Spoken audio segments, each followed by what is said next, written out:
私日本에서 왔습니다. 딴지 스테이크 먹으러 엄청 촉촉합니다. 울랄라, 나 프랑스에서 유명한 메시카 구매. 거기 집에서 간편하게 먹을 수 있어. 스틱스 맥만 육즙이 가득 앞뒤로 3분과 홀리 러브. 한국인은 물론 전 세계인이 사랑에 맞지 않는 딴지 스테이키. 은하계 최저가로 지금 딴지 마켓에서 만나보실 수 있습니다. 우리는 생각했습니다. 실외는 가까운 곳에 있다고. 우리가 파는 것은 음료 몇 잔일지 모르지만 거기에 담겨있는 것이 정직함이라면 세상은 보다 건강해질 것입니다. 그래서 아낌없이 담았습니다. 평산네이처 아로니아 친. 지금 딴지마켓에서 구입하십시오.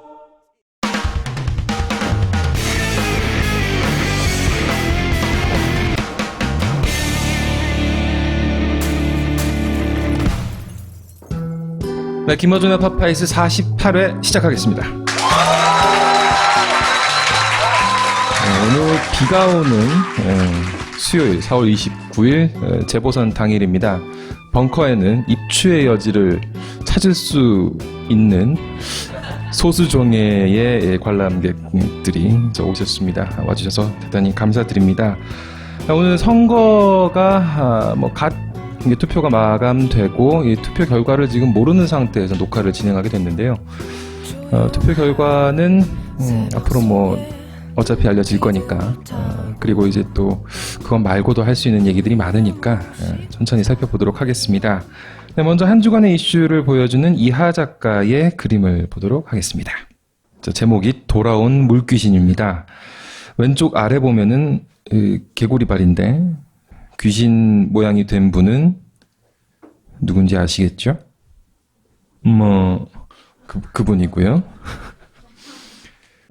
선거 국면에서 여야 모두를 싸잡아서 비난하게 되는 정치적 기회가 여당한테 주어졌습니다. 박근혜 대통령은 여기에 대해서 여야 모두를 향한 어떤 이 사정 정국을 예고하기도 했었죠. 이하 작가가 본명이 이병하 씨죠.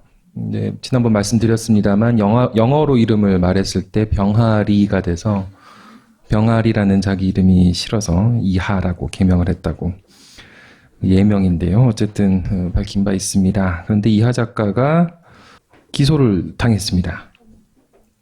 박근혜 대통령을 풍자하는 전단을 만들어서 길거리 등에 뿌린 혐의로 불구속 기소가 됐는데요. 검찰 얘기를 보면 지난해 5월부터 9개월 동안 서울과 부산 등지에서 박근혜 대통령을 풍자하는 전단 14,000여 장과 스티커 30여 장을 살포한 혐의를 받고 있습니다. 관련 기사를 봤더니 제목은 5개 광고물 등 관리법 위반 교사, 그다음 경범죄 처벌법 위반, 그리고 아주 유명한 건조물 침입 등의 혐의가 붙어 있습니다. 어쨌든 이하 작가 우리 파파이스에 꾸준히 이렇게 그림과 시사풍자 만화를 보내주고 계신데 많은 응원 부탁드립니다. 이하 작가의 신간 개발 세발 예술인생 이 파파이스에서 여러 차례 소개를 드렸었는데 성원 부탁드립니다. 감사합니다. 일본이 다 좋은 건 아닙니다. 하지만 어묵만큼은 일본 전통 방식에 쪄서 만든 가마부코가 좋습니다. 밀가루는 고마운 식재료입니다. 하지만 어묵에는 밀가루가 전혀 들어가지 않는 게 좋습니다. 기름에 튀기지 않고 100% 생선살의 럭셔리 웰빙 어묵. 바다 한입 가득의 가마복고를 지금 바로 딴지마켓에서 만나보세요. 검증된 맛과 은하계 최저가를 보장합니다. 얼마 전에 누워서 스마트폰을 쓰다가 떨어뜨리는 바람에 코뼈가 부러졌어요. 나는 강냉이가 다 털렸지 뭡니까? 저는 변기에 빠뜨린 핸드폰을 쓰다가 얼굴에 똥똑이. 벙커링 스마트폰 뒤에 간편하게 붙이는 것만으로 각종 부상과 정신적 충격을 예방할 수 있습니다. 그냥 벙커링이 아닙니다. 무려 딴지 로고가 박혀있는 프리미엄 에디션을 지금 딴지마켓에서 만나보세요.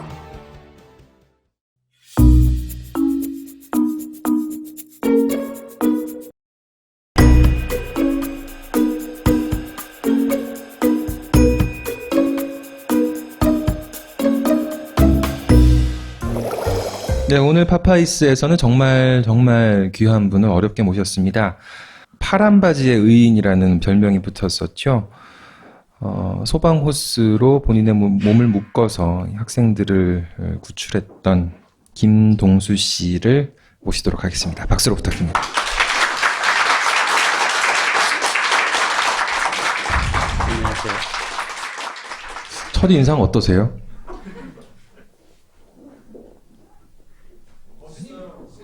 스님 같으시고, 네. 스님 아니시죠? 예, 기독교인입니다. 저는 아까 대기실에서 처음 받았던 인상이, 굉장히 왜소하신 것 같다는 느낌이 들었어요.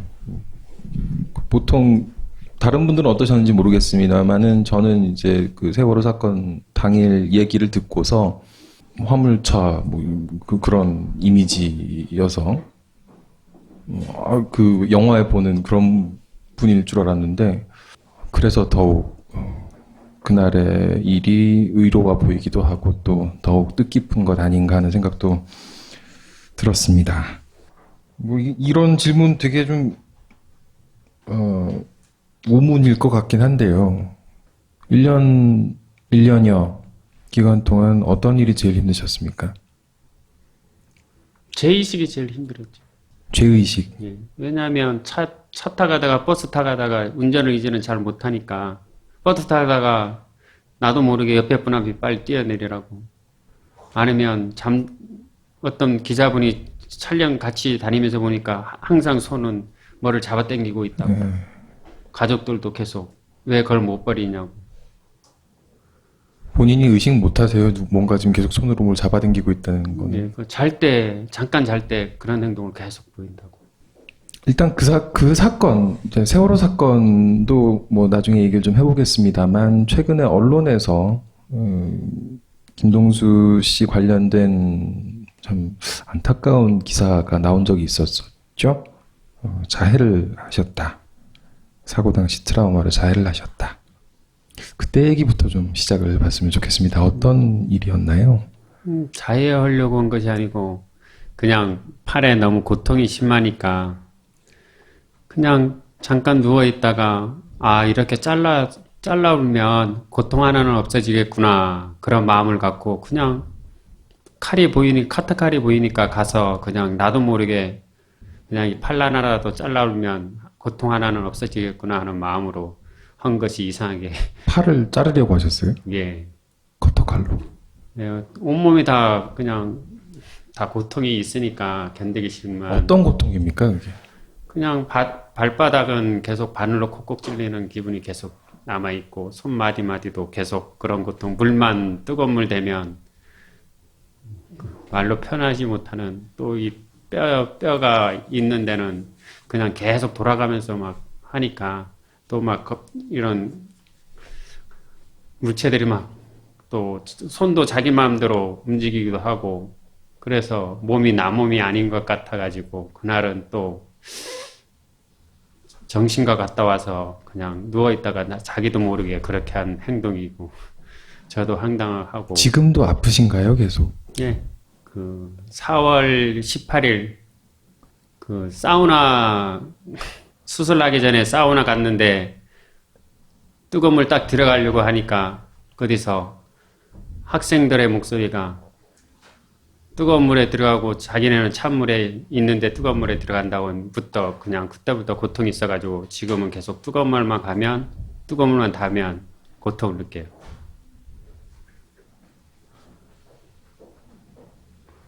학생들의 목소리가 들리신다는. 예.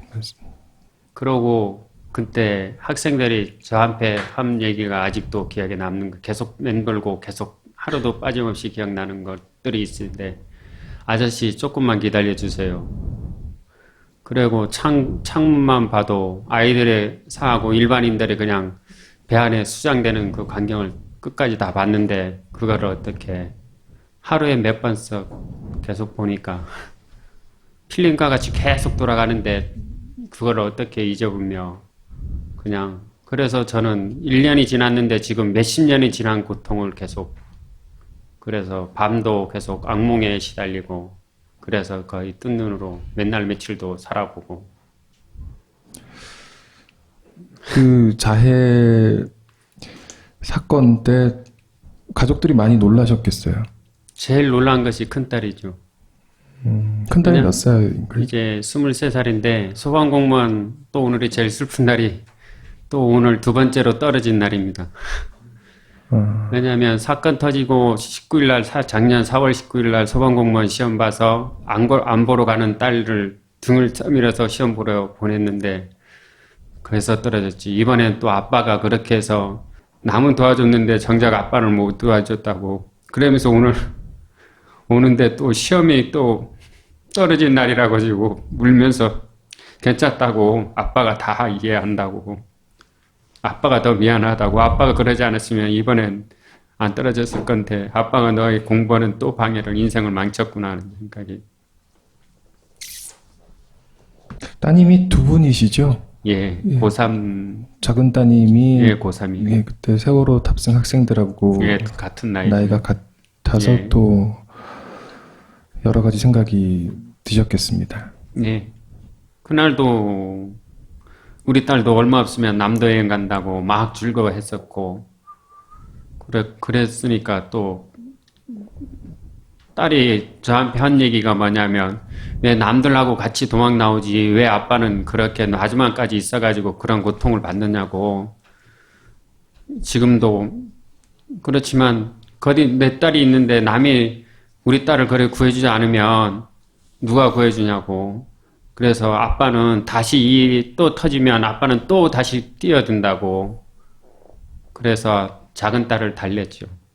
원래 좀 남 도와주는 편이신가요? 예, 그런 거 못 보면 어릴 때부터 바다에서 사람은 많이 구해봤으니까 다 구해줄 줄 알았죠. 뭐 헬기가 다 오고 그랬으니까. 근데 왜 구하기가 힘든 상황이었는지도 설명 좀 해주실 수 있으실까요? 그냥 거기는 낭떠러지라고 생각하면 돼요. 그냥 저 빙판길에 이렇게 됐으니까. 얼음벽. 예. 얼음벽 같은. 왜냐하면 페인트에 철판 페인트 한 대 물 뿌리면 그냥 미끄럽죠. 사이즈도 미끄러서 내려가듯이 그렇게 힘들어. 줄져도 올라오지 못했는데 그래서 잡아 당기는 수밖에 없었어요.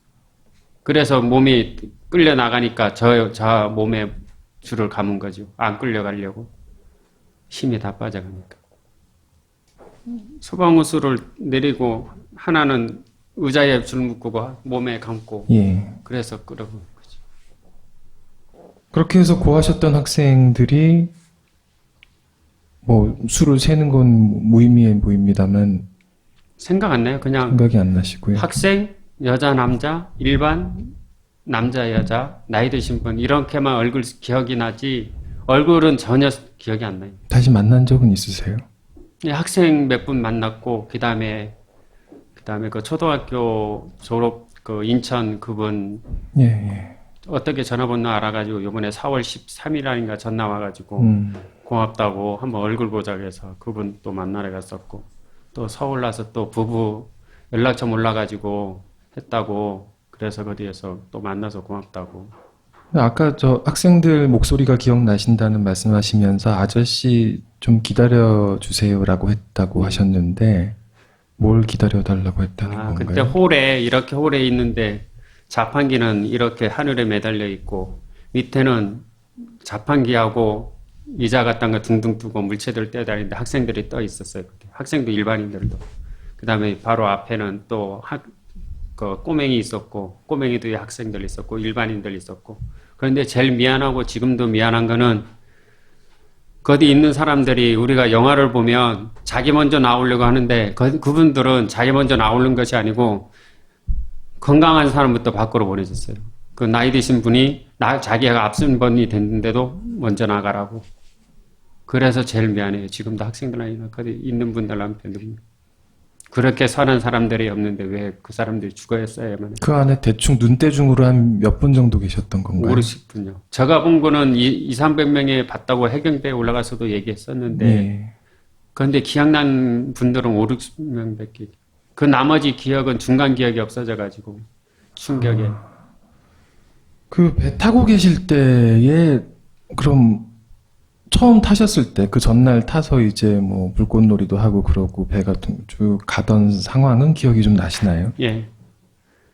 그때 뭐 평소랑 좀 다르거나 하셨나요? 그 배 자주 타셨었죠? 예, 원래 배가 그랬고, 제가 놀란 거는, 우리는 처음에 딱 배가 출항하고, 9시에 출항하고, 아, 학생들이 떠들겠구나, 하면서 일찍 자야지 하면서 밑으로 가서. 근데 세상에 그렇게 착한 나이들은 나가 수학여행 학생들을 4년 5개월 아니고 몇십 년을 배를 타봤지만, 수학여행 학생들이 오면 계속 떠들고, 밤새 떠들고 계속 돌아다니니까 잠을 못 자는데, 그 아이들은 그렇지도 않고 떠들지도 않고 그냥 시키는 대로 아침에도 우리가 밥 먹으려 하면 원래 한 번 마이크로 해서 몇 번 와서 밥 먹으려 하면 몇 번을 방송하고 몇 번을 해야 되는데 그 아이들은 딱 한 번 얘기하면 한 번 와서 밥 먹고 가서 기다렸다가 교실에 방에 가서 기다리라고 하면 기다리고 그렇게 착하게 실이 너무 그래서 더 가슴이 메이죠. 그 아이들을 생각하면. 그렇죠. 그래서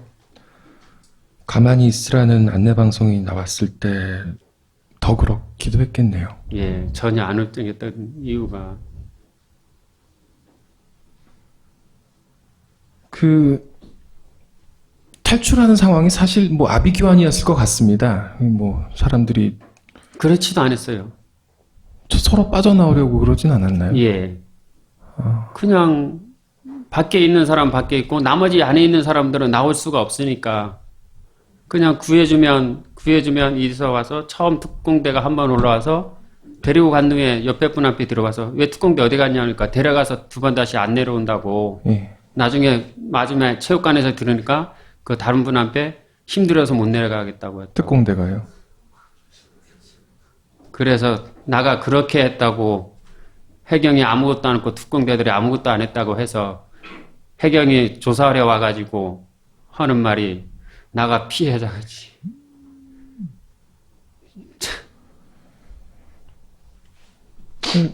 해경이 구조를 하러 사실 왔다가 이제 뭐 제대로 구조 활동하지 않은 거에 대해서는 지금 뭐 많은 증언이 있었습니다.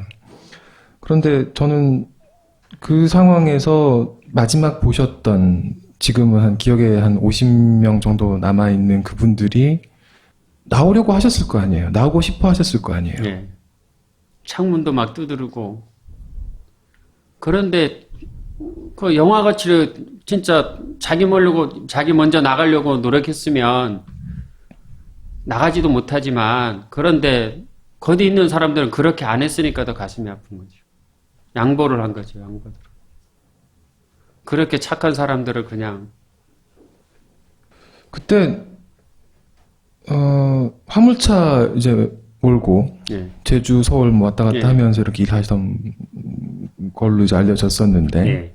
어떻게 보면 이제 생업 수단이 그렇게 뭐 예. 사라져 버린 건데 이후에 뭐 사실 그 다음에 바로 할 수 있는 일이 없을 거 아닙니까? 계속 지금도 치료받으셔야 예, 되는 계속 거고. 치료받고 계속 입원하고 퇴원해서 치료받고. 그러다가 이제 뭐 언론 보도에 나왔습니다만 복지부에 의상자 신청을 했다가 심사 대상에서도 빠지는 일이 있었다고 예. 했었죠. 그건 왜 그렇게 된 건가요? 모르죠. 제가 그 처음에 체육관에서 마이크 잡고 국가가 제대로 구조 활동을 안 했다고 해서 찍혀가지고 모든 것이 제도되는 것이 없으니까. 계속 뭐 어떤 자료를 요구를 했던 거죠, 복지부에서는. 예. 어떤 자료였나요? 제일 처음은 그 의상자 신청할 때 도에서도 안 해주고 국가에서 안 해주니까 저희 애기 엄마가 신청을 했죠. 보건복지부에서 전남 자료가 뭐 필요하냐니까 필요한 거는 그러면 경찰이 조사한 내역이 있어야 된다고. 아니 경찰이 어떻게 거기 와서 보지도 않고 어떻게 조사를 하냐고. 그러면 법정 광주 고등법원에 광주 거기 법원에 섰던 거 있으니까 그 섰던 내용을 보내주라고. 그래 보내줘서 이제 또 보내준 거야. 좀 이따가 연락 와서 그래서 방송에 다 나가지 않냐고. 방송에 나간 것이 있는데 왜 뭐가 더 필요하냐고 하니까 그건 필요 없다고. 검찰에서 증인한 내용이 있으니까 법정에서 내용을 보내주라고. 그냥 보내니까 이번은 또 연락이 와가지고 서류가 부족하다고. 이번은 또 방송에서 했던 내용을 다시 보내주라고. 방송에서 나간 기록이라는 게 뭐 말씀하시는 건가요? 저렇게 방송에서 나갔던 그 처음에는 그것도 필요 없다고 했다가 나중에는 또 변명될 거 없으니까 이제 또 저것도 만약에 저건 제출하셨나요? 혹시 뭐 입수를 하시거나 해서? 아니 그냥 저거는 방송에 다 나갔으니까 방송사마다 연락하면 그렇죠. 저거는 준다고 네. 그래서 하라고 하니까 그렇게 안 한다고. 본인이 제출하라는 건가요? 복지부에서요? 법원에서 진술한 걸 제출했는데도 또 저걸 제출하라고 하면서 이해가 되지 않습니다. 자해임을 부인하고 계신 자해 사건 때 팔에 죄라는 글자를 예. 새기려고 하셨다고. 그건 왜 그러셨던 건가요? 지금도 미안함이 계속 저만 도망 나왔으니까. 방송 보고 계신 많은 분들도 그럴 것 같고 여기 계신 분들도 그럴 것 같은데 선생님 죄 아닙니다.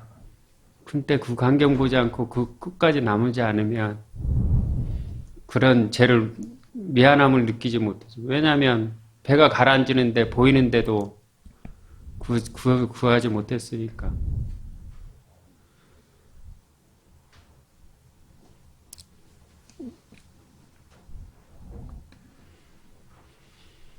그 일 해야 되는 사람들이 있는데요. 해경이 해야 되는데 그 사람들도 큰 문제였죠. 나도 대한민국 국민이면 어쨌든 같은 배에 있었으면 누구를 탓할 필요 없이 해야 되는 거 도리인데.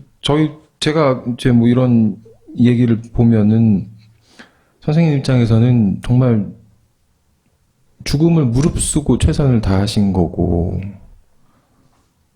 그럼 뭐 주제 넘은 말씀입니다만 이제 죄책감에서 좀 벗어나셔도 되지 않나 하는 생각은 듭니다. 왜냐면 우리가 어릴 때 기억이 평생 가듯이 저는 당장 해봐야 1년밖에 안 지났는데 그거를 잊으라고 하면 잊을 수가 없듯이, 그러니까 하루가 일주일 같이 계산해서 지나는 것 같이 그렇게 힘든데, 그래서 밤이 오면 밤이 오는 것이 싫고 제주도 가면 낮이 오는 것이 싫고, 그래서 육지에 올 때는 애기 엄마 앞에 밤이 나는 안 왔으면 좋겠다. 제주도에서 있을 때는 시간이 빨리 갔으면 좋겠다. 그래서 제주에서는 왜 낮이 안 왔으면 좋으시겠어요? 밖에 나가면 아직도 뭐 세월호 얘기를 꺼내 왜 못 있느냐고 이렇게. 트라우마 치료는 잘 받고 계신가요? 사실 뭐 세월호 관련 환자라고 하죠. 환자분들은 안산의 트라우마 센터를 많이 이용하고 계시긴 한데, 김 선생님 같은 경우는 좀 뭐 거리도 멀고 여건이 뭐 여의치는 않을 것 같습니다. 그래서 안산도 와서 제주도에서 정신과 병원 치료받으면 그 다음날 올라와서 3, 4일 살다가 또 제주도 내려가고 계속 그랬죠. 그래서 이제 제주도도 영광병원이 생기니까 그것도 한시적으로 6개월간, 그것도 일주일에 2번. 그래서 그거 있으니까 안 오고, 그 다음에 없을 때는 그냥 한 달 내내, 저번에 도보했을 때는 그냥 방구석에서 불도 안 켜지는 방에서 거의 한 달간 거의 거축 지냈죠. 그 병원비, 생활비는 지금 어떻게 감당하고 계신가요, 그러면? 애기 엄마가. 그걸 왜 다 개인 몫으로 넘겨버리는지 참. 정부가 좀 해결해 줄 수 있는 부분이 있습니까, 이게? 선생님 삶도 그렇고, 선생님 동료 화물차주분들도 그렇고. 왜냐면 지금 배보상 문제가 나왔는데, 정작 지금 배보상 문제 나와서 하나 더 진전되는 거는 배상 문제밖에 현재는 화물차하고 화물에 실렸던 내용에 대해서만 지금 나온 거지, 정작 아무 물질적인 거는 아직도 나온 것이 없으니까 답은 나온 것이 없죠. 지금 문제 하나만 풀려고 내놓은 것 뿐이지 답은 나온 것이 없었고, 그 다음에 보상 문제도 마찬가지지만 우리가 차후에 우리가 바라는 거는 평생에 치료를 계속 해줄 거냐. 그런데 국가에서 바라는 거는 1년 해주고 그 다음에 이사소견으로 5년간 만약 환자가 이 환자는 5년만 해도 치료만 해도 되겠다 하면 국가가 5년까지만 그 개선해서 보상해주면 되는 거에서 그런데 정작 우리가 느끼는 거는 이거는 당장 1년이 아니고 10년이 될지 20년이 될지 모르고 대구 참사도 마찬가지지만 삼풍백화점 그 20년 전에 있던 땄던 그 생존자도 지금도 그 고통에서 시달리고 있는데 그래서 국가가 해놓은 시행령에 보면 이사의 소견에 대해서 그것을 국가에서 그걸 계산하고 돈을 지키는 게 참 이해가 안 되는 거죠. 보상 문제까지는 한참 걸릴 것 같다는 느낌이 드시나요? 예, 한참 아니고 아예- 까마득한 것 같아요. 아예 안 될 수도 있을까요? 지금 유족분들이 계속 반대를 하니까 아직 거기에서 뭐가 부족하다고. 또 더 웃긴 거는 거기 강제 조약이 있으니까 어떤 강제조약 말씀이세요? 국가가 잘못해도 보상 받는데 국가가 잘못해도 더 이상 의의 신청하지 의의를 걸지 말라. 그걸 받아들이실 생각이세요, 그러면? 아니요. 그런데 더 웃긴 거는 만약 그거를 민사로 넘어갔을 때 1년 지나면 국가에서 이제는 못하면 너네는 청해진한테 받으라. 청해진한테 받아라. 그 화물 문제는 어떻게 좀 해결이 되셨나요? 예. 그것도 그 배상 문제에서 그것도 작년에 계속 국회에다 작년 여름부터 애견 맞은 편지 갖고 국회 그냥 미친놈같이로 가서 다 줬죠. 김무성 의원 남편도 줬고. 뭐라고 하시던가요? 아무 말도 않고 나중에는 어떤 사람이 와서 막 편지 다 뿌리고 다닌다고. 그렇게 탄원을 하신 거네요, 결국. 예. 안 그래서- 해주니까. 뭐 결국은 받아들여졌나요, 예. 그 부분? 김은남 의원 그쪽에서가 농해수 거기서가 계속서가 도청에 가서도 계속 싸우고 막 하니까 화물에 대해 배상 문제가 제일 시급하구나. 왜냐하면 그 화물이 몇십억짜리도 있고 몇 억짜리도 있는데 우리가 보상 받아봐야 그 화물 값 하다 보면 우리는 또 몇 억의 빚을 져야 되니까. 얼마어치였습니까, 그게? 많이 실는 분은 한 10억짜리도 실고 60억짜리도 실고 저 경우는 그것도 모르죠. 저는 좀 해봐야 재료비하고 해봐야 몇 천만 원. 근데 그것같이 하면 또 그것도 문제가 생기니까 빚에 또 빚을 넣는 거니까. 그래서 보상은 꼭 해줘야 된다. 배상은 꼭 해줘야 된다고 해서 계속 국회하고 도청에서도 얘기하고 도의회 가서도 얘기하고 도지사한테도 면담을 신청하니까 면담도 안 해주고. 도지사가 면담을 안 해줘요? 예.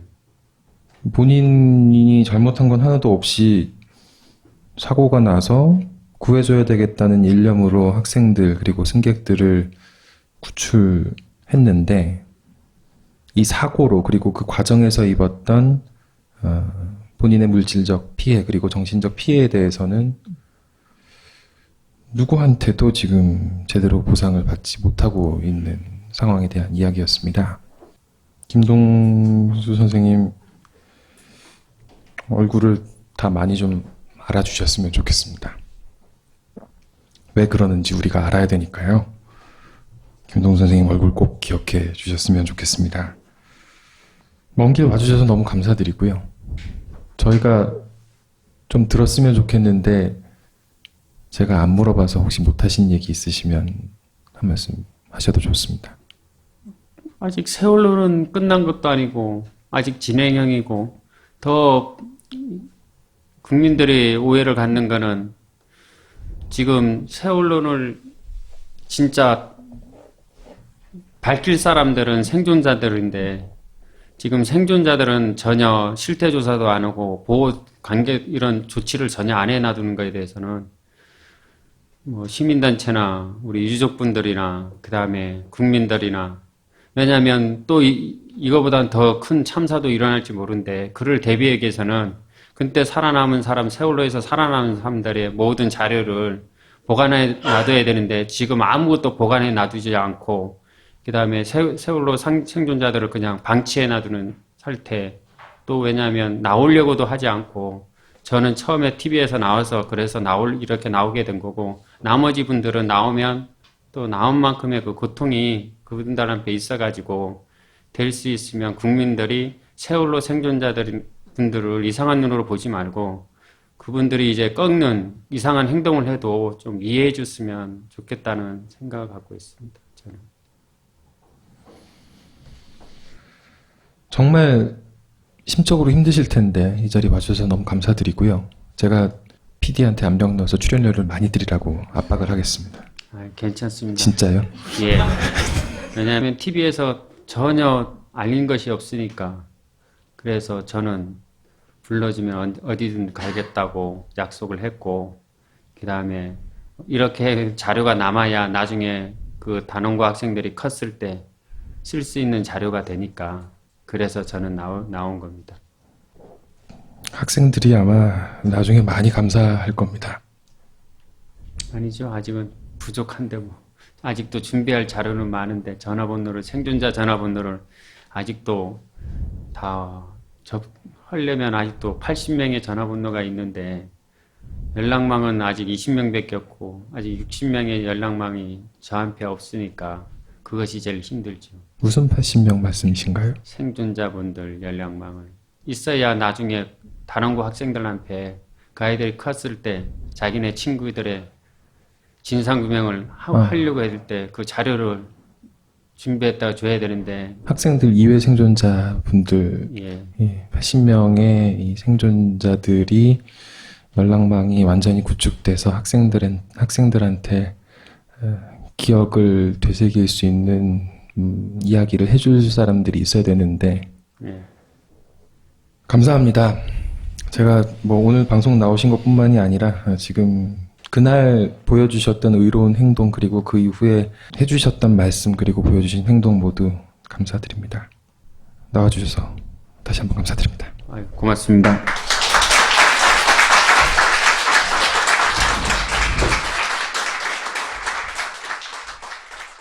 나 락스는 강력한 세정력에 배팅하지. 그럼 나 산소세제는 형광증백제로 표백력에 베팅하겠어. 다들 배포가 작으시구만. 나 오투팜은 올인원이다. 아니, 세정력에 살균, 표백에도 뛰어난데 형광증백제도 쓰지 않은 친환경성까지?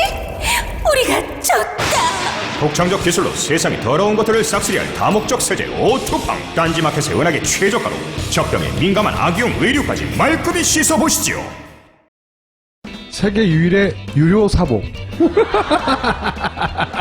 근데 이거 재밌어요. 저도 가끔 보거든요. 벙커 깊숙이 딱히 재밌게 만들려고 했던 건 아닙니다. 웃기고 자빠라진 딴지일보 기자들과 벙커원 요원들의 이야기를 담은 것뿐입니다. 그런데 재밌다니 덕분에 판매도 하게 됐습니다. 구매는 온라인 딴지 마켓과 딴지 카페에서 하실 수 있습니다. 굉장히 재밌습니다. 네, 다음 순서로 넘어가기 전에 음반 하나 소개하겠습니다. 뮤지션들의 노동조합을 지향하고 있는 뮤지션 유니언의 조합원 뮤지션 19개 팀이 그 봄을 아직 기다립니다라는 세월호 참사 희생자를 추모하고 가족들을 위해서 만든 총 19곡의 음악이 담겨있는 CD입니다. 팝, 포크락, 메탈, 레게 장르가 아주 다양한데요. 안에 실린 수가 19곡인데 장르가 이렇게 많이 다양하네요. 앨범 수익금 전액을 4.16 가족대책위원회에 기부를 한다고 합니다. 음원 사이트에서 또 CD도 포함해서 음반 판매 사이트에서 많은 성원을 기대하겠습니다. 그 봄을 아직 기다립니다. 지금 방송 보고 계신 분들은 아마 음악을 들으실 수 있을 것 같은데요. 성원 부탁드립니다. 이제 이 얘기를 할 건데 8명 기억하고 계시죠 다들? 안녕하세요, 김호준입니다. 다음 주는 벙커에서 직접 뵙겠습니다. 네. 오늘은 성완종 사건의 정체에 대해서 되짚어볼까 합니다. 지금은 정체가 대단히 모호해졌죠. 사건의 정체를 되짚는데 굉장히 중요한 역할을 하는 단서가 되는 단독을 한겨레가 두 차례 합니다. 첫 번째가 4월 13일자 검찰이 벼랑 끝 성완종에게 제안한 최후의 딜은 이라는 제안의 기사인데 간단하게 내용을 말씀드리면 성 회장과 친분이 두터운 한 기업인이 이런 진술을 했다는 거죠. 인터뷰를 숨지기 며칠 전에 만난 자리에서 검찰이 참여정부 때 특별사면 도와준 사람을 진술하면 선처해 줄 것처럼 말했다고 성 회장이 지인에게 이야기를 했답니다. 한마디로 성 회장 자원외교 수사를 하는데 갑자기 참여정부 때 사면 얘기를 했다는 거죠, 검찰이. 그리고 그때 누가 참여정부에 누군가가 도와준 말을 해주면 봐주겠다 이런 딜이 있었다 물론 여기에 대해서 검찰은 부인했고요. 그리고 당시 성 회장의 변호사도 이렇게 얘기를 했습니다. 내가 당시 검찰 조사를 계속 입회했었기 때문에 그런 사실이 없었다고 확실히 말할 수 있다고. 좀 이상했어요. 저는 변호사가 거짓말할 이유가 없지 않습니까? 성 회장도 거짓말할 이유가 없어요. 그리고 그 지인도 거짓말할 이유가 없습니다. 뜬금없이 자원 얘기하는데 왜 사면 얘기가 나와요? 그런 얘기를 지인에게 할 이유도 없고 듣지 않았다면 검찰로부터 성 회장이. 그리고 지인도 그런 이야기를 제가 성 회장으로부터 듣지 않았다면 뜬금없이 꺼낼 이유가 없는 거예요. 그리고 변호사도 사실은 성 회장의 변호사인데 거짓말할 이유가 없지 않습니까? 근데 제 이 궁금증을 이틀 후에 한국일보가 풀어줍니다. 4월 15일자 한국일보 단독. 성완종 변호사가 토로한 검찰의 억지 수사. 내용이 뭐냐면 당시 성완종 변호사가 검찰 수사가 얼마나 억지스러웠는지 그 내용을 구구절절 토로하는 내용입니다. 굉장히 긴 인터뷰인데 이 인터뷰를 대부분 그냥 지나갔을 사람들이 제가 보기엔 이 인터뷰 말미에 굉장히 중요한 대목이 하나 나옵니다. 뭐냐면 맨 마지막 부분에 성 전 회장이 검찰 조사를 받는 도중 여기서 내가는 변호사입니다. 2시간가량 자리를 비웠는데 그때 어떤 이야기가 왔는지를 알 수 없다. 자리를 비운 적이 있는 겁니다. 그럼 이때 참여정부 딜 이야기가 왔을 개연성이 충분하다고 저는 추론합니다. 그리고 또 중요하게 짚고 넘어갈 기사가 중일보 4월 21일자. 이때 이제 어떤 공방이 오갔냐면 참여정부 사면 얘기가 불거져 나오기 시작했죠. 그런데 이때 중앙일보가 이제 당시 MB 정부 하에 인사들에게 사면 어떻게 된지 여러 사람들을 인터뷰하는 과정에서 어떤 대목이 나오냐면 정두원 의원에게 물어봅니다. 당시 당선인 비서실에 있었던 핵심 실세였거든요. 근데 정두원 의원으로부터 MB 정부가 관여했다 사면에 요청했고 당시 핵심 인사가 성 전 회장의 사면과 공천까지 특별히 챙겼다 이런 얘기를 해버립니다. 글쎄나. 그리고 또 하나의 중요한 단독을 한겨레가 이어서 하죠. 3일 후에 단독 성완종 2차 사면은 이병기가 핵심 역할 주장 나와 논란. 내용이 뭐냐면 성 전 회장의 당시 사면은 새누리당 여의도 연구소 고문으로 있었던 이병기 실장, 현 청와대 비서실장이죠.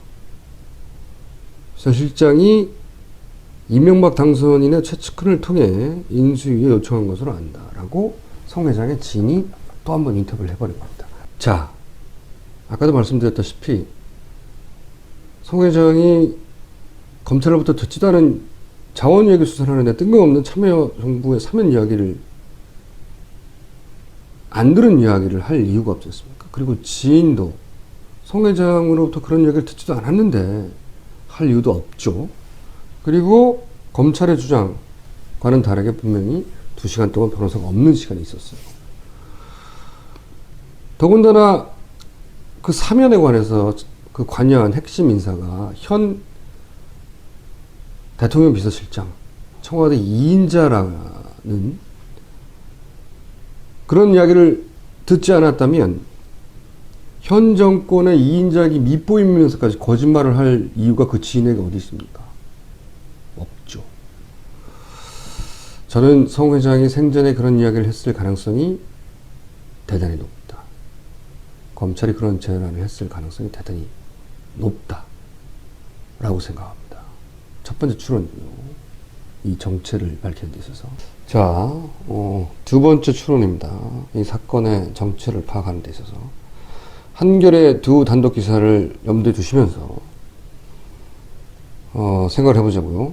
왜 하필 성 회장이었을까요? 왜? 자원외교 몸통이 아니에요. 자원외교 관련해서 가장 많은 액수를 지원받은 것도 아니고 훨씬 어마어마한 규모의 액수를 받은 것도 있습니다. 비리 온상도 아니고 자원외교에. 적어도 자원외교 관련해서 성 회장은 중요한 인물이 아닙니다, 사실은. 근데 왜 하필 자원외교 관련해서 첫 번째 수사 대상이 성 회장이 됐고, 그리고 이 성 회장의 자살로 자원외교 얘기가 쏙 들어가 버렸어요. 이제 자원외교 수사를 끝난 겁니다, 이제. 더 이상 전 정권의 자원외교를 가지고 수사를 재개할 동력이 없어, 이제. 왜 성 회장이었을까요? 여러 가지 이유가 있겠지만, 제가 모르는, 제가 추론하는 몇 가지 이유. 첫 번째, 저는 이것도 이유가 됐을 거라고 봅니다. 성 회장은 우리 사회 가장 중요한 연줄 백인 학연 연구가 없어요. 국민학교, 초등학교가 전부죠. 다수성 가문입니다. 우리 사회에서는 결코 주류가 될 수 없는 그런 성분이죠. 그래서 저는 결정적인 순간에 막아줄 사람들이 없었을 것이다. 이렇게 결정적하게 됐을 때. 씁쓸한, 좀 짠한 대목이죠. 저는 그런 이유도 분명히 작용했을 거라고 봐요. 타겟이 되는 데 있어서. 그리고 이명박 인수위에 참여를 했고, 그리고 자원외교 실제 바로 걸쳤고, 연결고리가 되죠. 근데 가장 중요한 대목은 참여정부 말미에 3위를 받았다는 겁니다. 검찰에서 파고들었던 그 대목. 그러니까 문재인 현재 새정치연합의 대표이자 지지율로 따져서는 가장 유리한 1위를 달리고 있는 문재인 대표를 엮어 넣을 수 있는 고리가 되는 인물. 성 회장 본인은 그렇게 한 번도 생각해 본 적 없고, 우리 모두 그렇게 생각해 본 적은 없으나, 그걸 본 사람들이 있었던 거죠. 본 세력이. 그래서 저는 어떻게 추론하느냐. 성 회장이 타겟이 된 이유는 자원외교 때문이 아니라, 자원외교에서 출발해서 결국 문재인까지 엮을 수 있는 출발 지점이 되기 때문에 낙점된 것이다. 라고 저는 추론한 바입니다. 두 번째, 이 사건의 정체와 관련한 저의 추론입니다. 세 번째입니다. 지난 시간에 개인적으로 석연치 않다고 생각하는 지점들 말씀드렸는데, 예를 들어서 휴대폰 하나는 고정이고 하나는 움직였다 부터 시작해서, 특히 평창동 방범실 씨의 성 회장이 한 번도 잡히지 않았다는 사실. 평창동은 방범 CCTV의 사각지대가 여기저기 있고 좁은 골목들이 여기저기 있고 그런 동네가 아니에요. 방범 CCTV가 없다는 사실을 경찰이 이상하게 생각하지 않는다면 그거야말로 이상한 겁니다. 그 서너 시간 동안 평창동의 방범 CCTV에 전혀 잡히지 않고 그 휴대폰이 찍힌 위치를, 그 동선을 움직일 방법이 있는지 경찰이 제시해주면 제가 이상하게 생각하지 않을게요. 그런 길이 없어요. 평창동에는 몇 시간 동안 방범 CCTV 한 번도 잡히지 않고 골목길을 돌아다닐 수 있는 동네가 아니란 말이죠. 그리고 휴대폰 하나가 있고 하나는 고정이고 하나는 움직인다에 대해서 제가 누군가 있지 않았을까? 한 사람 더? 이런 가능성에 대해서도 경찰이 수사해 봐야 된다고 말씀드렸는데, 그런데 무엇보다 움직일 수 없는 사실은 뭐냐면 말이죠. 그 지역을 평창동 그 휴대폰이 찍힌 위치의 그 지역을 성 회장이 혼자 당시에 돌았건, 혹은 제 의심처럼 누군가가 다른 사람이 더 있었건, 둘이 같이 돌았건, 상관없이 CCTV는 어떤 경우에든 누구든 찍혔어야 하는 겁니다. 그러니까 거기에 그런 사람이 찍히지 않았다는 건 CCTV를 누가 건드렸다는 얘기죠. 세 번째 추론입니다. CCTV를 누가 건드렸다. 네 번째, 이 사건의 정체를 파악하는 데 중요하다고 생각하는 대목입니다. 홍준표 지사가 이 리스트에 포함됐어요. 1억 수수 여부와는 별개로, 그건 검찰이 밝혀내겠죠. 그 리스트에 홍준표 지사가 포함됐다는 사실 자체는 대단히 이상한 일입니다. 생각해보면. 우선 친박이 아니죠. 리스트의 모든 인물들은 친박입니다. 홍준표 지사를 제외하고.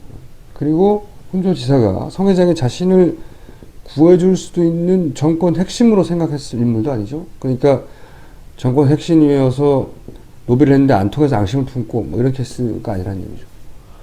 그렇다고 해서 자신이 성 회장이 목숨을 버리기 전에 마지막 세상을 떠나면서 복수하고 갈 만큼 평상시에 앙심을 품은 무슨 과거 히스토리가 나오는 것도 없고요. 그렇다고 무슨 액수가 어마어마하게 다른 사람보다 크다. 7억도 있지 않습니까?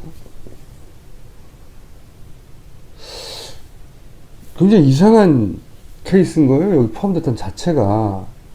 어느 누구도 왜 홍준표 지사가 포함됐는지를 짚어내지 못하고 있죠.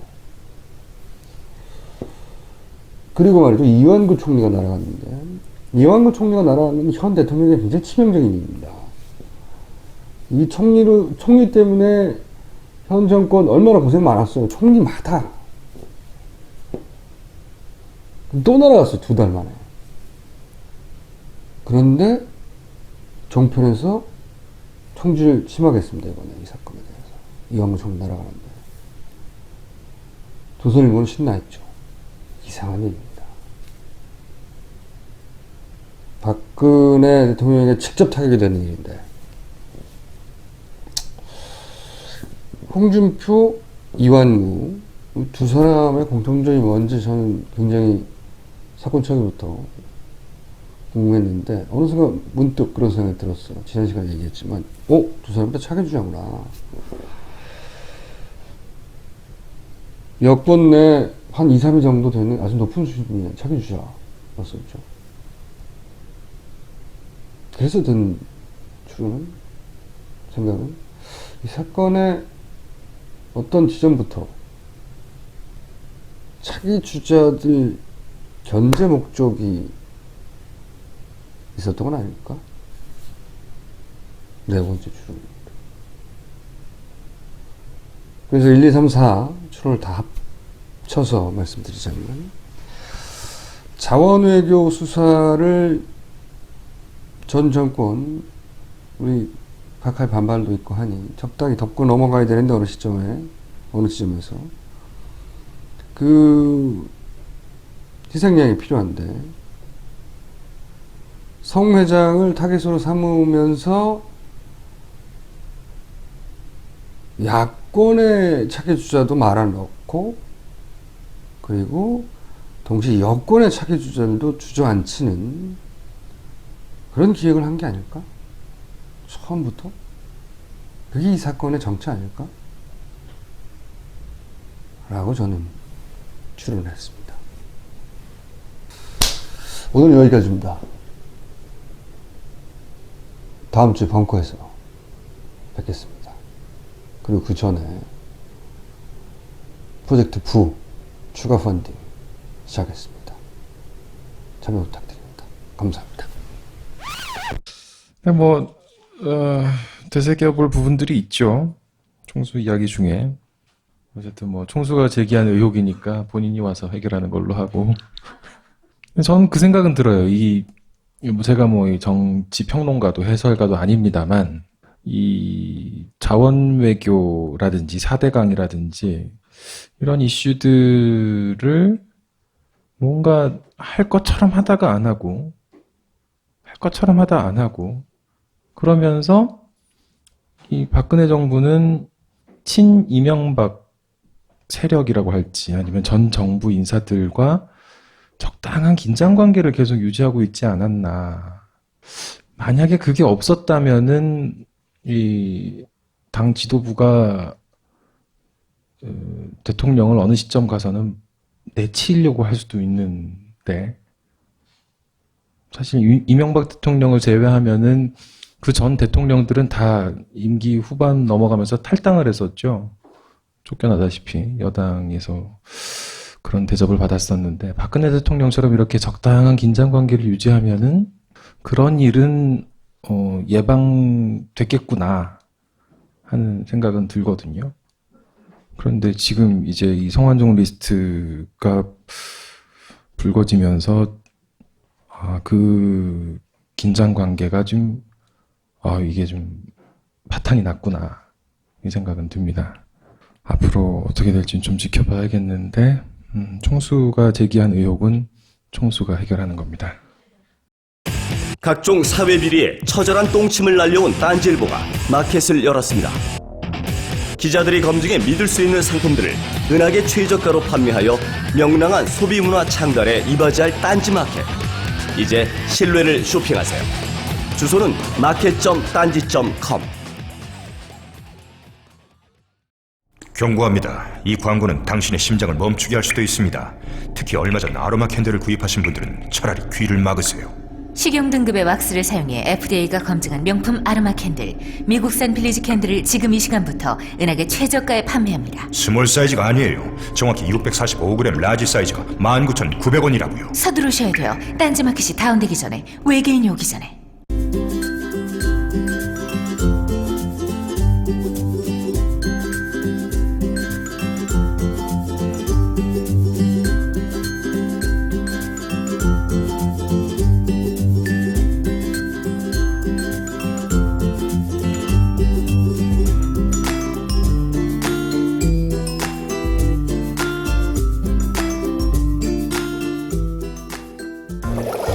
충격에 휩싸인 새정치민주연합 정청래 의원 모시겠습니다. 예, 안녕하십니까, 정청래입니다. 그게 다인가요? 네. 많이 충격을 먹으셨군요, 지금. 예. 심각하네요. 오늘이 지금 녹화하는 날이 이 4.29 재보선 당일입니다. 지금 시각이 오후 10시 반이고요. 투표 결과가 완전히 나온 곳도 있고 그렇지 않은 곳도 있는 상황인데 지금 어떤 상황이죠? 광주는 천정배 후보가 당선됐고 성남 중원은 새누리당 신상진 후보가 당선이 거의 확실해서 당선 사례를 인터뷰를 한 상태이고, 그리고 관악, 인천도 새누리당이 지금 거의 당선권으로 지금 발표가 되고 있는 10시 32분 현재 상황이 그렇습니다. 네. 너무 가라앉으셨어요. 파파이스 출연 역사상 방송을 펑크내고 집으로 가고 싶었으나 또 약속은 약속인지라 나오긴 나왔습니다. 저희 사실 걱정했습니다. 혹시 오늘 펑크 내시면 어떡하나. 그리고 펑크 내신다 해도 참 뭐라고 비난하기도 힘들겠구나 하는 생각을 하면서도 안 나오면은 가만 놔두나 봐라 이런 생각을 했습니다만 네. 원인이 뭔가요? 원인을 말하기에 앞서 1번을 찍은 국민도 국민이고 2번을 찍은 국민도 국민이고 또 무소속을 찍은 국민도 국민이기에 국민을 이길 장사는 없는 거죠. 저희가 다 부족해서 나온 결과이고 또 국민 한 사람은 한 사람이 또 천하이고 우주라고 저는 생각하기에 터달지 않고 그냥 이 상황을 무겁게 받아들이려 합니다.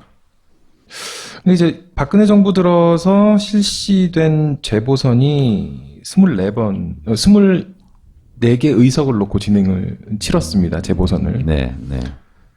그 중에서 이번에 걸려있는 4개 의석을 제외하면 지금 하나가 제가 무소속 때문인 것 같은데 14대 5더라고요. 새누리당이 14개를 가졌고 새정치민주연합이 5개를 가져왔습니다. 이게 특히 심했던 게 작년 7월 30일에 있었던 730 재보선. 네. 15곳을 놓고 했는데 새누리당이 10곳에서 이겼고 새정치민주연합이 5곳에서 이겼습니다. 그 5곳 중에는 3곳이 광주 전남 지역이었습니다. 보통 얘기할 때 재보선은 여당의 무덤이다 이런 얘기를 많이 했었는데 박근혜 정부 들어서는 거의 야당의 무덤이 돼가는 그런 분위기입니다. 뭐 결과적으로 그렇게 됐네요. 아, 이게 결과적으로 그런 건가요? 네.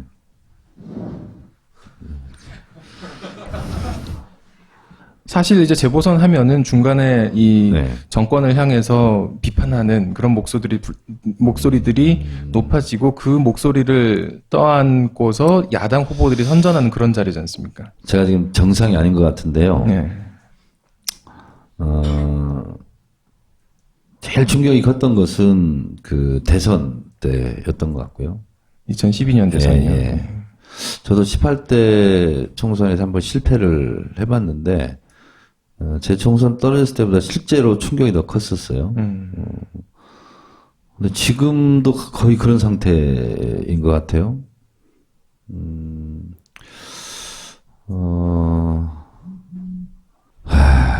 참 난감합니다. 뭘 물어봤죠? 재보선이 왜 네. 야당의 무덤이 됐습니까? 보통 재보궐선거는 뭐 정권에 대한 심판 내지 여당에 대한 견제 심리 뭐 이런 게 좀 작동을 하고 있는데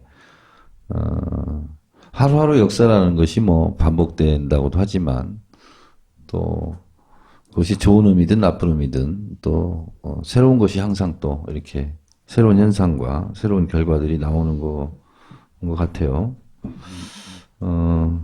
예를 들어서 이제 작년 730 재보선 같은 경우에는 세월호 참사 석 달 뒤에 치러졌던 선거였고요. 네. 이번 4.29 재보선 같은 경우는 성완종 리스트로 좀 떠들썩한 여권에 대한 비판이 떠들썩한 그리고 불과 한 5개월 전에는 또 정윤회 문건 또 뭐 비선 실세 정치 개입 의혹 사건으로 또 떠들썩했던 그 여론의 여파가 있는 상황에서 치른 선거였는데 네. 그런 걸 야당이 받아 안지 못하는 이유가 뭘까요? 그 비판을. 제 말이 틀렸든지 옳든지는 뭐 이제 들으시는 분들께서 판단하시겠지만 저는 뭐 오늘도 좀 그런 얘기를 몇 번 하고 했는데 야당은 가장 야당스러워야 되고 여당은 또 가장 여당스러워야 되지 않겠는가 그런 생각이 들죠. 좀 다른 말로 한다면 청년은 청년다워야 되고 또 뭐 중년은 또 중년다워야 되고 나이에 걸맞지 않게 행동하면 여러 가지 부자연스럽고 어색한 것처럼 야당은 야당스러워야 되는데 지금 우리 김혜연 기자께서 말씀하신 여러 번의 재보궐 선거에서 참패한 것이 야당스럽지 못한 것이 아니었겠는가 저는 그렇게 생각을 합니다. 저도 책임론에서 자유로울 수 없는 사람이지만 제가 옳았든지 틀렸든지는 뭐 지금 상황에서는 별로 중요한 것 같지는 않지만 어쨌든 28 전당대회 때 저는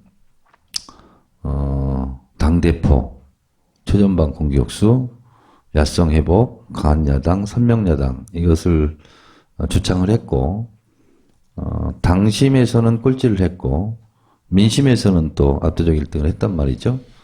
그래서 저는 당 지도부 첫 번째 회의 때 새정치민주연합 지도부 내 야당 역할까지 하겠다. 저는 이렇게 얘기를 했단 말이죠. 그래서 그렇게 하려고 노력을 했어요. 근데 제 노선이 잘 됐는지 잘못됐는지 그것은 저 개인의 판단은 있어요. 근데 그것이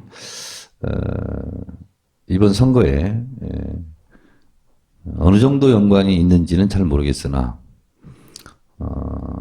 어쨌든 재보궐선거는 지지층 결집 그리고 지지층을 투표장으로 이끌어내는 것 총선과 달리 좀 그런 경향이 있다면 더 야당스럽고 더 여당스러운 사람들이 투표장에 가지 않았겠는가 일반적인 총선보다는 그래서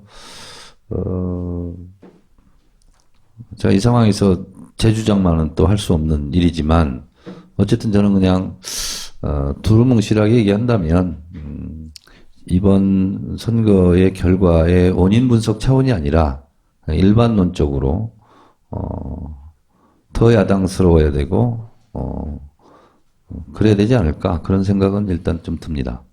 이번 선거에서 야당이 충분히 야당스럽지 못했습니까, 그러면? 당 지도부의 입장이 아니라 저 개인적으로는 그렇게 생각합니다. 네.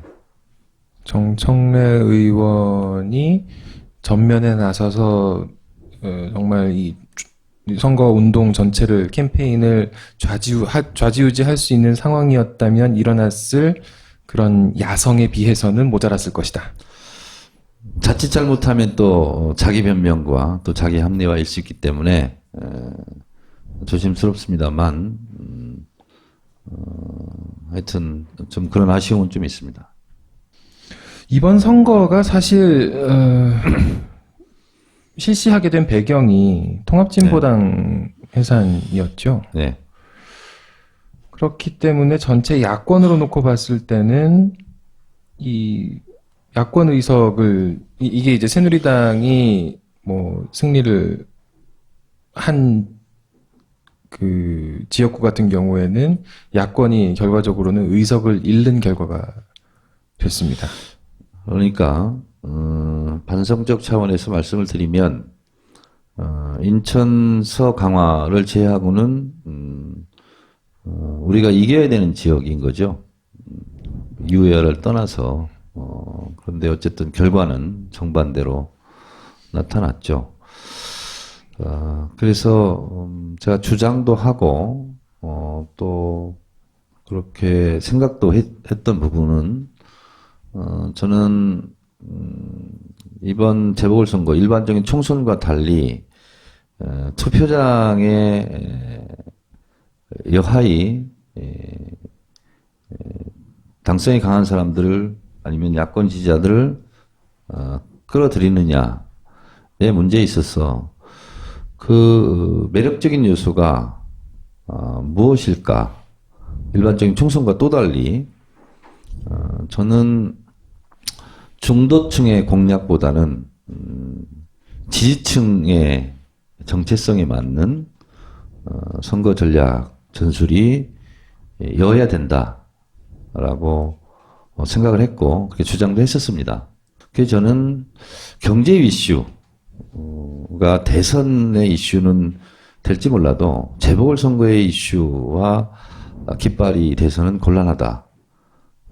라는 생각은 했었고 주장도 했었습니다. 특히 재보궐선거는 그러하다. 그러면 결국 뭐 지든 이기든 결과는 어떻게 됐을지는 아무도 모르겠으나 저는 그렇게 생각을 했었죠. 근데 이번 선거에서는 또 유독 큰 공약들이 좀 많이 나왔었죠. 뭐 그랬었습니다. 근데 이제 그것은 관점의 차이일 수 있고 그렇기 때문에 그냥 제 관점에서는 그랬다는 겁니다. 제 관점에서는 시간이 가면 갈수록 선거전이 가열되면 될수록 결국은 정책 이슈, 경제 이슈보다는 정치 이슈 그리고 정권에 대한 국민의 심판 여부 뭐 이런 걸로 가는 것이 불보듯 뻔한데 설명이 필요하고 분석이 필요한 정책 이슈와 경제 이슈로 과연 재보궐선거를 치르는 것이 맞는가 하는 생각은 있었죠. 그러나 지도부의 또 일원이고 하기 때문에 그런 목소리들이 자꾸 혹시 잡음으로 비치면 어떻게 할까 이런 또 걱정도 많았었습니다. 그렇죠. 만약에 그런 목소리 내시면은 또 적전 분열이라고 비판을 받을 수도 있었겠죠. 좀 많이 톤다운해서 당의 급격한 우클릭을 경계한다. 이런 트위터 한 번 정도를 날렸는데도 뭐 저 정도 이런 데서는 또 뭐 또 딴소리 내냐 뭐 이런 또 것도 있었죠. 그래서 지도부가 되니까 좀 조심스러운 부분이 좀 많이 아무래도 있더라고요. 그래서 그만큼 책임을 진다는 말씀이기도 할 것 그래서 같습니다. 지금 또 제가 몇 마디 말씀드린 것도 굉장히 좀 조심스럽습니다. 너는 그러면 자유로우냐 또 이런 또 비판도 있을 수 있고 또 그리고 그 비판에서 제가 비켜서고 싶은 생각도 전혀 없기 때문에 그러나 실패가 성공의 어머니라면 그런 관점에서 말씀드리면 새정치민주연합은 여당이 아니지 않습니까? 그러니까 여당과 겨뤄서 이길 수 있는 이슈로 싸워야 된다라는 거죠. 그것은 저는 언젠가 말씀을 드렸는지 모르겠지만 당이라는 것은 영어로 치면 파티, 이것은 파트의 파생어라고 볼 수 있죠. 파트는 부분이죠. 그러니까 전체를 대변한다 하는 것이 말은 맞고 멋있는 것처럼 보이지만 실제로는 아무도 대변하지 못하는 결과가 올 수도 있는 거죠. 그렇기 때문에 저는 우리의 진영, 진지를 튼튼히 하는 것, 그것을 강고하게 하고 오른쪽으로 중도로 행군하는 것, 그것이어야 된다. 저는 이렇게 생각을 합니다. 그러니까 일종의 가와만사성이죠. 그런 면에서 이 야권연대 이슈를 좀 되짚어볼 필요가 있을 것 같습니다. 사실 이번 선거가 치러진 4개 지역구 중에 3곳은 통합진보당이 의석을 갖고 있던 곳이었고, 여기는 이제 이 야권연대 지난 19대 총선에서 2012년 19대 총선에서 야권연대의 산물이었다고 볼 수 있겠죠. 근데 그랬기 때문에 통합진보당을 비판하는 통합진보당이 해산돼야 된다고 주장해 온 분들에게는 새정치민주연합이 당시에 민주당으로서 통합진보당하고 손잡고 의원됐던 데 아니냐. 그랬기 때문에 새정치연합이 이 당이 이렇게 되고 이 의석이 이렇게 된 거에 대해서 책임을 져야만 한다. 그 책임에서 자유로울 수 없다. 그런 맥락에서 야권연대를 매개로 새정치연합을 비판하기도 했습니다. 그런가 하면 또 한편으로는 이번 재보선에서는 야권연대가 없었죠. 그래서 성완종 리스트가 불거지기 전에는 굉장히 여권의 새누리당에 압도적인 승리를 안겨줄 것으로 전망되기도 했었는데요. 앞으로 이 야권연대는 그럼 어떻게 되는 건가요? 저는 이번 보궐선거는 야권연대는 큰 변수는 되지 않았다라고 보는 거고요. 설령 야권연대를 했어도 결과가 달라졌을까라는 생각은 의문인데 야권연대보다는 야권 분열. 이쪽 또 한 집안 식구였던 사람들이 나가서 선거전을 치러야 되는 천정배 당선자 그런 것이 그러니까 야권 연대보다는 야권의 분열 이런 부분이 훨씬 더 큰 거였겠죠. 한 가지만 더 여쭤보겠습니다. 그러면 성완종 리스트 파문이요. 새정치민주연합으로서는 진상 규명을 계속 요구하고 있는 입장이기도 하고 동시에 새누리당으로부터 또 박근혜 대통령으로부터 공격을 받고 있는 상황이기도 합니다. 이거 어떻게 전망을 해야 되나요? 원래 축구로 치면 1대0, 2대0, 3대0 이렇게 정확한 스코어가 나오지 않습니까? 그리고 또 때로는 0대0 무승부, 이렇게 숫자로 이렇게 스코어가 나오는데 정치라는 것이 그 선거 이전에는 숫자로 뭐가 표현되지 않아요. 그러니까 성완종 리스트가 터졌을 때 저는 직감적으로 무슨 생각을 했냐면 많은 사람들이 100대 0으로 생각하지 않을까? 근데 정치는 절대 100대 0 게임이 없습니다. 항상 49대 51 게임이에요. 근데 아니나 다를까? 성완종 특사 문제 이런 게 또 나오더라고요. 저는 처음에는 그걸 생각을 못 했었는데 새누리당 딱 들고 나오면서 굉장히 좀 불길했어요.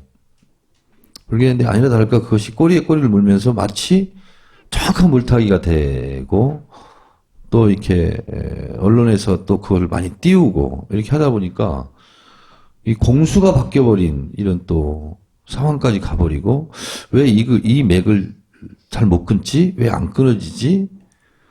그러다가 심지어는 수세에 몰렸던 사람들이 공격을 하고 이걸 후한무치라고 말하기에는 너무나 이런 일들이 반복돼 왔기 때문에 저 개인적으로 굉장히 좀 이렇게 불미스럽다 이런 생각을 좀 했어요. 4월 13일 제가 대정부 질문 첫 번째 타자로 나가서 이완구 총리를 상대로 대정부 질문인지 대정부 공격인지 모를 정도로 엄청나게 공격을 하고 며칠간은 뭐 거의 뭐 승기를 잡은 듯한 이런 분위기로 갔었잖아요. 근데 그게 또 하다가 이렇게 또 이상한 분위기로 가고 그런데 우리의 부족함인 것 같아요. 그게 뭐 그런 말이 있잖아요. 뭐 악착같이 악랄하게 뭐 집요하게 뭐 이런 게 있잖아요. 그런 좀 승부근성이라고 그럴까? 뭐 그런 게 냉혈한 같은 이런 승부근성 이런 게 좀 아무래도 우리가 부족하다는 점을 고백하지 않을 수 없습니다. 예. 승부는 승부전에 들어가면 기술이 없으면 정말 투지로라도 그 경기를 지배해야 되는데 이번 성완종 리스트 파문의 전국을 장악하지 못한 것은 있는 것 같습니다. 이 호재를 가지고 제가 정치공학, 언론공학 이걸 굉장히 좀 싫어하고 현장과 실사고시, 뭐 실질적인 거 이런 걸 좀 개인 성향상 좋아하는 좀 그런 스타일인데 특히 재보궐선거 같은 경우는 선거 일반론도 그렇습니다만 우리가 일반적으로 아름답게 생각하는 것과는 다른 선거라는 특성이 가장 큰 힘이 반대표랍니다. 그러니까 야당 지지하는 사람들은 여당에 반대하기 위해서 가는 거죠. 또다시 되면 안 되니까. 그래서 반대표가 제일 센 표라고 그럽니다. 두 번째는 동정표. 아, 저 사람은 참 좀 안 됐다, 짠하다. 예를 들면 이제 노무현 대통령 같은 경우 노무현의 눈물 이러면서 참 짠하고 그동안 지역 감정을 위해서 저렇게 노력했고 저렇게 소탈하고 아이 좀 안 됐다, 짠하다. 또 정몽준 후보까지 돌아서고 그래서 반대표 플러스 동정표 이것이 강력하게 작동을 해서 노무현 대통령이 이제 힘들었지만 좀 승리하게 된 계기였다고 그러고 또 이 국회의원 선거 같은 경우는 아 우리 지역에 저 사람이 되면 발전이 있을 거야 하는 이제 인물론 세 번째가 이제 인물론 보통 통상적인 이론이 그렇습니다. 그런데 특히 재보궐선거 같은 경우는 정권의 중간에 이렇게 실시되는 경우가 많기 때문에 일반적인 총선보다는 반대표가 더 작동을 할 수 있다는 거죠. 그렇기 때문에 반대표를 더 작동을 해야 되는 거죠. 그것은 다른 말로 한다면 정권 심판 이 부분은 말로 하든 구호로 내세우든 내세우지 않든 그런 전선과 구도로 가야 되는 것은 맞는 것 같아요. 그런데 이번 재보궐선거는 과연 그랬던가 하는 점은 제가 지도부를 떠나서 좀 아쉬움이 좀 있습니다. 더 말하기가 어렵습니다. 네, 질문은 여기서 그만하겠습니다. 예. 정말 근데 선거 당일에 이렇게 당 지도부 인사랑 이야기하는 일은 쉬운 일은 아닙니다. 선거 당일 특히나 이 지금 폐색이 짙어 보이는 당 지도부를 만나는 건 정말 힘든 일인데 이렇게 나와주셔서 너무 감사드리고 그럼에도 불구하고 제가 뭐 안 여쭤볼 수 없는 상황이었다는 걸 이해해 주셨으면 좋겠고요. 기자들은 참 대단해요. 죽어가는 사람에게 끊임없이 질문을 해요. 야, 이해해 주셨으면 참, 좋겠습니다. 인간으로서는 참 어려운 직업을 갖고 계신 것 같습니다. 뭐 그렇습니다. 제가 지금 멘탈 붕괴 상태이기 때문에 뭐 엉뚱한 말 아무거나 그냥 갖다 대는데요. 뭐 사직생이라는 말도 또 있지 않습니까? 참 이런 상황을 보고 참 우프다 그런 말 있잖아요. 웃고 있지만 슬픈 이런 상황인데 하여튼 여러분, 이 방송을 보고 있는 여러분들이 평소에 정청래와 다르다 이런 생각이 들어서 그런 느낌을 주게 대단히 죄송한데, 오늘까지만 이렇게 좀, 왜냐면, 이럴 때 막 가식적으로 막 즐거운 척 할 수도 없는 거잖아요. 그건 너무 좀 더 아닌 것 같고, 현재 상황이 제가 지금 이렇게 좀 멍해요.